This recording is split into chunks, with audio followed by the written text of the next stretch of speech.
그 의미에 대해서 하면은 무릎을 친다니까. 좋아서. 아, 히브리어가 그런 거였구나. 라고. 하나님이 히브리어를 쓰도록 이 사람들을 아브라함을 아람에 있는 아람어로 쓰는 아브라함을 선택하는데 다 이유가 있었구나. 그런 것들이 다 거기 포함되어 있죠. 굉장히 신기한 거라고. 그러니까 이런 것들은 문법적으로다가 연구를 해야 돼요. 그리고 자꾸 어제 이야기를 하는데 그 구유통이 말구유인지 아니면은 집에서 키우는 작은 가축들을 먹이는 양이나 염소의 구유든지 그건 중요한 게 아니거든요. 근데 그걸 다투면은 한도 끝도 없어요. 금방 끝나요. 왜냐면은 여관이기 때문에 이스라엘 사람들은 말을 안 키우거든. 부정하게 보고 있기 때문에. 근데 거기에 그거는 말구일 수밖에 없어요. 여관이기 때문에 당시에 먼 타지에서 말을 타고 온 사람들이 타고 온 그 말을 보호해줘야 되고 또 군사들도 많이 이동하지 않습니까? 거기 로마의 속국이었기 때문에.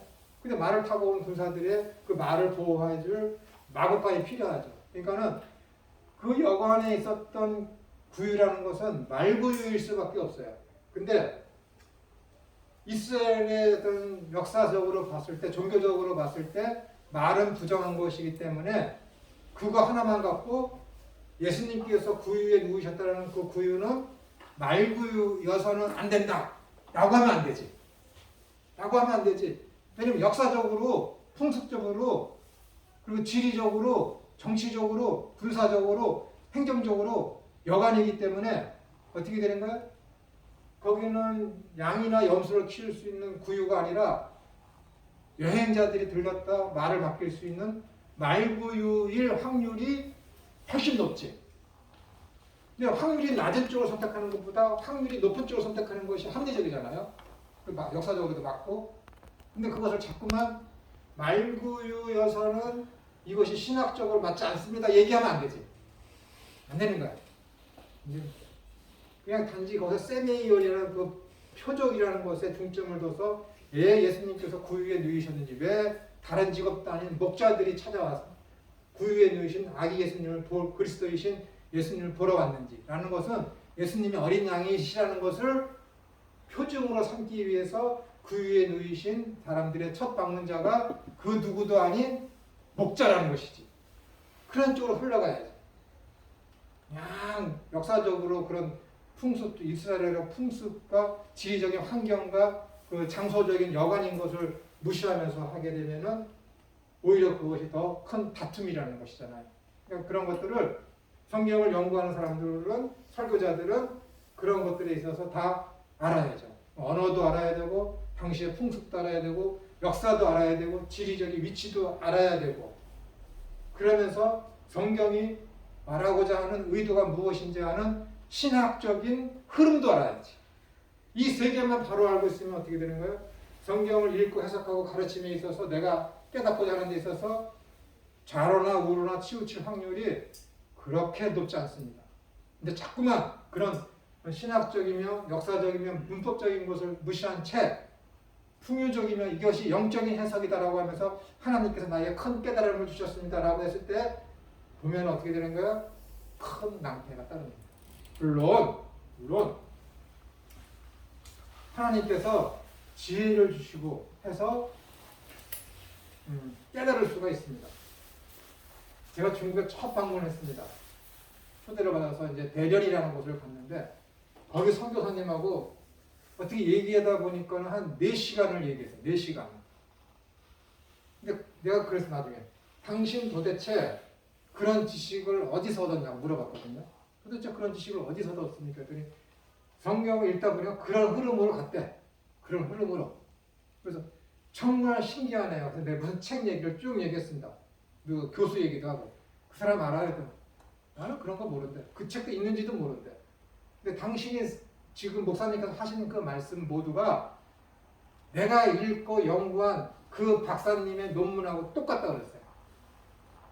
똑같다고. 그분은 뭐 다른 책을 보고 연구한 게 아니야. 근데 그 논문을 쓴 그래서 세계적인 석학들이 인정하는 그 책을 낸 그분, 그래서 하버드대에서 가장 그 한 해에 가장 최고의 논문에게 주는 이름이 꿈라우드거든. 꿈라우드라고 해요. 꿈라우드. 근데 그 이 사람 내가 쓴 사람은 그 남아프리카 공화국에서 알렉산드리아 대학에서 논문을 썼는데 몇 년 만에 처음 나온 꿈라우드라는 명칭을 들은 논문이에요. 근데 그 논문의 내용하고 이 선교사님의 내용하고 얼마나 차이 없어. 얼마나 차이. 내가 놀랐어요. 도대체 그걸 어떻게 한 거냐고. 그 사람이 성경을 읽고 주의 깊게 보니까는 그 방향으로 갔다라는 거야. 그분은 그 책을 쓰려고 10년을 연구한 거거든. 10년을. 근데 이분은 물론 그럴 수 있어요. 근데 이분이 기도만 하고 대충 했을까? 아니죠. 잘 가르치려고 얼마나 노력을 했겠습니까? 최선을 다해. 그분도 저한테 연락을 해. 이거 내가 이렇게 봤는데 이것도 하루는 구약성경에 있는 그 성막에 있는 금촛대에 대해서 물어봤어요. 이 금촛대가 이게 6개가 이렇게 되어 있는 게 12개가 맞느냐, 뭐 몇 개가 맞느냐 묻더라고. 아무리 설명을 해도 이 사람이 인정을 안 해. 그래서 내가 예전에 찾아놓은 사진이 있습니다. 우리나라 방문자가 예루살렘에 가갖고 예루살렘 앞에 있는 이스라엘 사람들이 만들어 놓은 금촛대를 찍어 놓은 사진이 있거든요. 그 사진을 딱 찍어서 보내드렸어요. 이스라엘 사람들은 금촛대를 이 형상으로 만들어 놓고 박물관에 전시해 놓고 있습니다. 라고 했어요. 인정할까? 그래도 나는 아니다. 그래도 아니다. 그래. 이스라엘 제사를 드리던 이스라엘 백성들이 그 형상을 성경을 보고 만들어 놨는데도 불구하고 아니다라는 거야. 아니다. 어떻게 할까요? 자기는 자기가 성경을 보고 하나님이 주신 그 깨달음이 금촛대의 모양이 요것이다라는 거야. 요것이다라는. 그러면 안 되지. 역사적이며 하는 것들이 다 거기 고증이 되어 있어서 그렇게 하면은 그것을 인정하고 받아들이고 자기 실수를 인정하고 고쳐 나가야지. 그런 게 안 되면은 안 돼요. 아, 그리고 참 저번 주에 제가 노아에 대해서 말씀드렸잖아요. 노아는 은혜를 입었더라. 그래서 했을 때 여기에는 은혜라는 단어가 없습니다라고 했는데 거기에 은혜라는 단어가 있어요. 하나님께서 노아를 통해서 은혜를 나타내었다라는 뜻이에요. 은혜를. 하나님께서 노아를 통해서 나타내신 은혜가 뭐예요? 구원이 어떻게 이루어질 것인지라는 그 뜻이죠. 그것을 말씀드리려고 해놓고 그랬습니다. 그러니까 우리에게 나타나는 노아를 통해 나타내는 은혜라는 것은 예수님이시며 교회이며 또 구원이라는 것이죠. 다른 그 무엇이 아니라 기억이 나서 말씀드렸습니다. 그래서 어떤 성경을 번역할 때는 이렇게 어떤 자기 생각과 자기 도취와 자기 경험에 의해서 성경을 해석하는 것이 아니라 객관성을 띌 수 있는,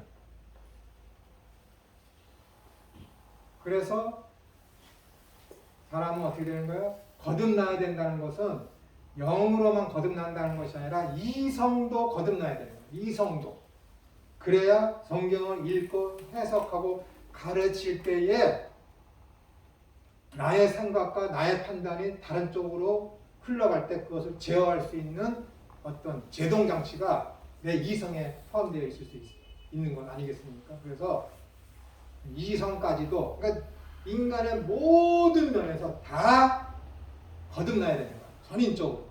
그래야 성경을 해석하고 가르칠 때 그렇게 큰 문제가 발생하지 않게 된다는 것입니다. 그 다음, 하나님을 알아가는 학문으로서의 신학은 성경 연구를 통한 올바른 성경의 이해가 첫 출발점입니다. 신학은 성경에서 출발하는데 성경은 인간이 하나님이 어떤 분이신가를 정의한 것이 아니라, 잘 들으세요. 성경은 인간이 하나님이 어떤 분이신가를 정의한 것이 아니라 하나님께서 친히 창조와 구속을 통하여 하나님 자신이 어떤 분이신가를 나타내 보이신 것이며 이것이 곧 계시입니다. 하나님께서 야, 나는 이러한 하나님이야. 나는 이렇게 받아 적어라. 그런 것이 아니라 인물과 사건과 제사와 여러 가지 것들을 통해서 그런 것들을 통해서 하나님께서 자연스럽게 나타내 보이시는 것이죠. 그래서 사람들을 하여금 믿게끔 하기 위해서 어떻게 되는가요? 첫 번째, 창조주이심을 나타내시고 또한 아브라함에게는 어떻게 해야 되는가요? 부활을 믿고 그의 신앙을 고치시키기 위해서 창세기 17장에서 갑자기 나타나셔서 나는 엘샤다이다. 나는 전능한 하나님이다 라고 하나님께서 계시하지 않습니까? 그 다음에 모세에게는 뭐예요? 당신의 이름을 내가 무엇을 하고 저들에게 알려야 되겠습니까? 라고 했을 때 하나님께서는 뭐라고 해요? 이흐예우 에시에르 이흐예우 나는 나다. 우리나라 성경에는 어떻게 되어 있어요? 나는 스스로 있는 자니라 라고 하면서 하나님께서 그렇게 계시해 주지 않습니까? 그러니까 구원과 있어서 어떤 절체절명의 그런 순간이 아니고서는 하나님께서는 어떻게 돼요? 자신이 어떤 분이심을 직접적인 자신의 용어로다가 설명을 해주지 않으십니다. 대부분은 뭐예요? 인물과의 어떤 교제와 어떤 사건과 어떤 제도와 어떤 십계명 그런 것들을 통해서 하나님의 성품이 어떠하신지를 당신이 하시고자 하시는 일이 무엇인지를 나타내 보이시죠. 그것이 어떻게 돼요? 그것이 구속의 역사입니다. 구속의 역사. 그 구속의 역사를 기록해 놓은 것이 성경이죠. 그러니까 성경을 통해서 하나님께서 계시하시고자 하시는 핵심적인 것이 두 가지가 있는데 하나는 하나님의 나라이고 또 하나는 하나님 삼위일체 하나님이십니다. 그러니까는 성경을 읽고 우리가 알아야 될 것은 하나님이 어떠하신 분인가, 그 다음에 하나님 나라는 어떠한 것인가를 우리가 알게 되면은 성경을 읽고 해석하고 신앙생활을 하는 데 있어서 굉장히 유리하다라고 말씀드릴 수가 있습니다. 신학하는 자의 가장 바람직한 태도의 출발점은 계시에 대한 합당한 반응, 즉 믿음입니다.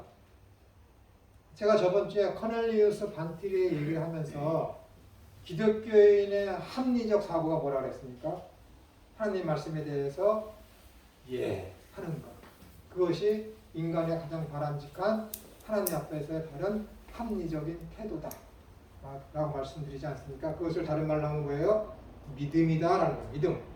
믿음이 곧 영성입니다. 사람들이 자꾸만 영적인 일이다. 영적으로 해석을 해야 된다. 뭐 고린도전서 1장 2장에 보시면은 영적인 것은 영적으로 분별해야 하느니라 하고 요한일서에서도 영으로다가 사람이 어떠한 것을 분별하라 그러지 않습니까? 그러니까 사람들이 그것을 기도를 통해서 영으로 해야 되니까 굉장히 신비적인 방법을 알고 있지만은 그건 다른 말이 아니에요. 영으로 분별하는 건 믿음으로다가 믿음의 눈으로 보라는 거야. 믿음의 관점에서 그를 봐야 된다는 거야. 그가 하나님을 참으로 잘 제대로 믿고 있는 그 지식 안에 있는가, 그리고 그의 삶의 지향성이 하나님 나라를 향하고 있는가, 그것을 통해서 그를 판단하라는 것이지, 기도를 통해서 하나님 저 김천호에 하는 말이 옳은지 틀린지 저한테 계시해 주시옵소서 해서 신비적인 방법으로 그 일을 알아가는 것이 절대 아니라는 거예요. 그래서 그 사람이 영적인 사람인지 아닌지라는 것은 뭐예요? 그의 삶의 태도가 하나님 나라를 지향하고 있어. 그가 지금 하나님을 알려고 애쓰고 힘쓰고 있는 그런 성경 연구와 공부에 전적으로 참여하고 있어 라는 것을 통해서 그가 영적인 사람인지 아닌지를 분별하게 된다라는 것입니다. 신비적인 방법을 넣었다가는 안 됩니다. 믿음이 곧 영성입니다. 영이 거듭난 것을 믿음을 가졌다라고 말하는 거예요. 그렇죠? 영이 거듭난 것을 믿음을 가졌다라고 말하는 거예요. 믿으면 거듭난 것이죠. 거듭나면 또 믿은 거예요. 이건 그 동전이 아닌 일이에요. 기독교는 믿음으로 시작하고 믿음으로 성장되며 믿음으로 열매를 맺는 결말을 가져야 합니다. 모든 게 다 성도들의 삶은 뭐예요? 믿음이에요. 그러면 신앙이 뭐예요? 신앙. 믿음으로 인생의 삶을 살아가는 과정을 신앙이라고 합니다. 신앙. 그러니까 어떻게 돼요? 신앙은 어떻게 되는 거예요? 세상의 어떤 삶의 패턴과 나의 믿음의 이런 삶의 어떤 그 패턴이 부딪히는 거야. 그 안에서 내가 이 믿음으로다가 감당해내면서 살아가는 그 삶을 신앙한다. 그러니까 신앙, 믿음으로 살아간다라는 것이죠. 힘들고 어려울 수밖에 없습니다. 창조주와 구속주 되신 하나님을 하나님으로 밝히 드러내고 높이요 경외심을 갖도록 하는 것이 신학의 바른 태도이며 방법입니다. 어떻게 하면 이 성경을 읽고서 내가 하나님을 깎아내릴까? 성경의 오류가 내가 오류를 내가 반드시 찾아낼 거야라는 그런 마음으로 읽어서는 안 된다는 것이죠. 그런 사람들 많이 있으니까. 성경은 하나님의 계시로서 기독론적인 해석을 통한 구원의 은혜와 구원에 합당한 반응으로서 하나님 나라의 백성으로서의 믿음을 통한 하나님 나라를 지향하는 삶을 살도록 하여 마지막 시대에 종말론적인 삶을 살도록 성경을 올바로 해석하도록 하는데 최선을 다해야 합니다.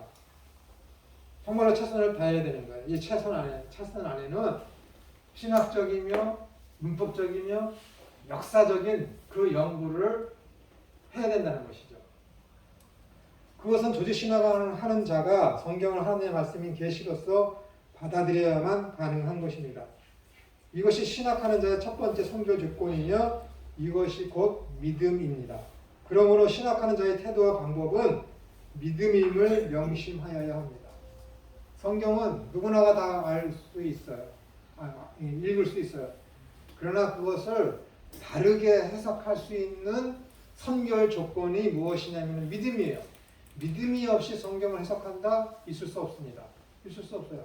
뭐 보기 드물게 제가 저번에 말씀드린 것처럼 배너의 작가처럼 어떻게 하든지 내가 성경을 읽어서 내가 여기서 내가 오류를 발견하겠다라고 했지만은 오히려 그가 거기서 구원을 복음을 깨닫고 믿게 된 것처럼 그런 일도 있을 수 있죠. 누구든지 성경을 읽는 순간 그 본문의 해석자가 됩니다. 그러나 믿는 자와 믿지 않는 자가 이해하는 질적인 차이는 하늘과 땅 이상의 차이입니다. 다시 말씀드려서 하나님의 계시된 말씀인 성경을 영적으로 보느냐 아니면 이성적으로 보느냐는 천국과 지옥의 갈림길이 됩니다. 이거는 성경을 영적으로 봐야 돼 라는 다른 말이 뭐예요? 믿음의 눈으로 믿음의 관점으로 봐야 돼 라는 말하고 100% 똑같은 거예요. 100%. 히브리서 기자는 하나님의 존재하심과 하나님 나라의 실제 그리고 그에 따른 지식과 삶은 오직 믿음으로만 가능함을 천명하고 있습니다. 믿음은 바라는 것들의 실상이요 보지 못하는 것들의 증거니라. 믿는 자들은 하나님이 계시는 것과 그를 믿는 자들에게 상 주시는 임을 믿어야 할지니라. 이 두 구절이 다 뭐예요? 하나님과 하나님 나라에 대한 얘기밖에 없어요. 주 예수를 믿으라. 그리하면 너와 내 집이 구원을 얻으리라.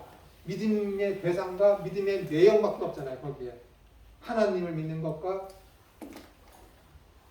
내용, 구원, 곧 하나님 나라. 그러니까 다른 게 믿음 안에 다른 것이 들어가는 것은 다 뭐예요?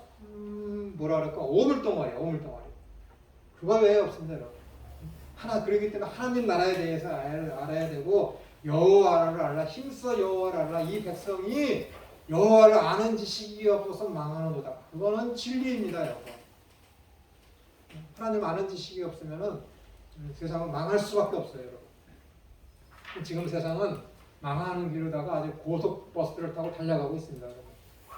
기독교인이라 함을 칭함받은 참된 그리스도인은 예외 없이 모두 믿음을 선물로 받은 자들입니다. 교인이 있고 종교인이 있죠. 그리고 기독교인이 있죠. 교회 내에서 교회 나와서 그냥 사람과 교제 나누기 좋아해서 나오는 교인이 있고 어떤 자기가 구원받은 줄 알고 착각에 빠져서 종교인으로서 교회 충성 봉사 열심히 하는 사람이 있고 또 기독교인 구원받은 자로서 정말 알고으로서 그 삶을 교회에서 이렇게 잘 감당해내는 사람도 있고 이는 곧 그리스도인은 누구나 예외 없이 삶의 모든 영역, 특히 성경과 그에 상관된 모든 학문을 연구할 때는 반드시 믿음으로 읽고 해석하여야 한다는 것입니다. 그렇다면 신학에는 어떠한 과목이 있는지 살펴보겠습니다. 좀 쉬었다가 30분에 하겠습니다.